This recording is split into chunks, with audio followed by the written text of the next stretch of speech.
సమావేశానికి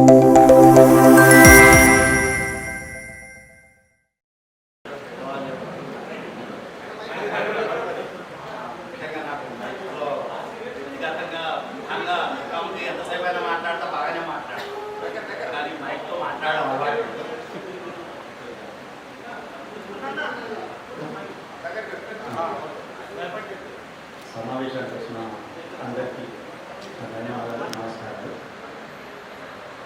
ఇక్కడ ఈ సందేశం ఇవ్వమని సందేశం కాదు. మిమ్మల్ని అందరూ చూస్తుంటే ఏదో కూడగొట్టుకున్న మూడ పెడితే ఎలా అనిపిస్తుంది నాకు. సరే, ఏదైనా ఒక కార్యక్రమం కంటిన్యూటీగా ఉంటే అందరికీ ఉపయోగపడే కార్యక్రమాలు ఉంటేనే కొనసాగుతుంది, లేదంటే కొనసాగదు. అది ఆలోచన చేస్తున్నారు. చేస్తే నా సహకారం, అందరి సహకారంతో పాటు నా సహకారం కూడా ఉంటుంది. నేను ఎప్పుడు వెనకండి పోయాను. ఇంకా ఏదో అన్నారు మాట్లాడుతూ, నిజంగానే చాలా ఏళ్ళు అయింది. తర్వాత మన పెళ్ళిళ్ళ కష్టం, మళ్ళీ మల్లికార్జున వాళ్ళ కూతురు పెళ్ళిళ్ళ కష్టం. ఇంతసేపు మాట్లాడాలని అనుకుంటుంటే ఇక్కడ టైం దొరకట్లేదు. అందరూ బంధుమిత్రులు వచ్చి అటు ఇటు మూకేయడం నెట్టేయడం అవుతుంది. ఇంత ప్రేమలు పెట్టుకొని మనం ఇన్ని అలా నుంచి కలుస్తలేము. ఫోన్లో మాట్లాడితే కొంచెం ఎంతో ఆర్టిఫిషియల్ అనిపిస్తుంది.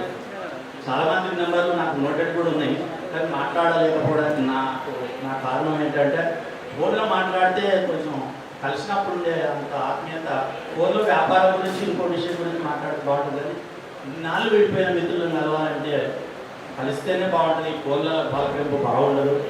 ఇంత మనసులో పెట్టుకొని మనం ఎందుకు కలవట్లేదు, మనకి ఏం మాయారోగం వచ్చింది అని చెప్పేసి రమణాకర్తో గొడవ పడ్డా.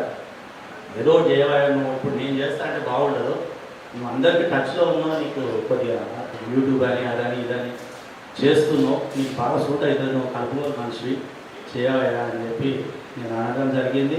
అదే రోజు నేను ఏమన్నంటే, నువ్వు ఇది ఒలకపోసుకుంటావు కనబడ్డప్పుడు బాగా, తర్వాత నువ్వెవరు నేనెవరు అన్నట్టు మాట్లాడటం. ఇన్నాళ్ళు బాగానే బతికినాం కదా, 10 సంవత్సరాలు 15 సంవత్సరాలు ఫీల్డ్లో గడిపినాం.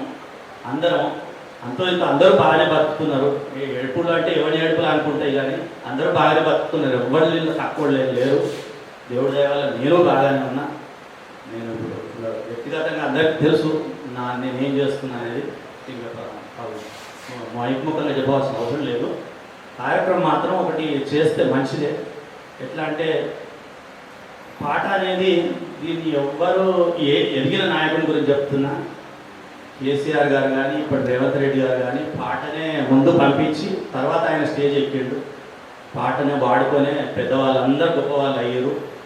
మన చేతిలో ఉన్న కళాకారులు, ఇప్పుడు నేనంటే పాడలేను, మాట్లాడలేను, కానీ ఈ కళాకారులు అందరూ అంతో ఇంతో ఉండాలి అంటే వాళ్ళు డబ్బు సంపాదించలేరు. వాళ్ళు ఇస్తేనే వాళ్ళకి ఇదే నమ్ముకొని 10-30 సంవత్సరాల నుంచి గడుపుతున్నారు. కాబట్టి వాళ్ళకు ఇలాంటి కార్యక్రమం ఏదైనా ఆలోచన చేయండి, చేద్దాం, ఎక్కడికైనా వెళ్దాం, అందులో పాల్గొనే పరిస్థితులు ఉంటే పాల్గొందాం.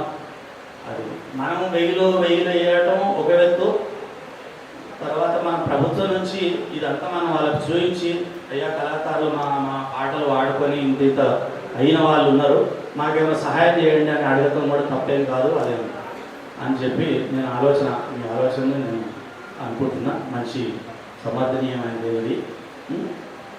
సరే, ఈ అవకాశం ఇచ్చినందుకు చాలా చాలా సంతోషం. నేను మొదటిసారి ఇంతసేపు మాట్లాడిన మైక్ ద్వారా, నేను మాట్లాడలేదు ఎప్పుడు, మరో విధంగా అనుకోకండి. ఓకేనా? థ్యాంక్ యూ ఈ అవకాశం.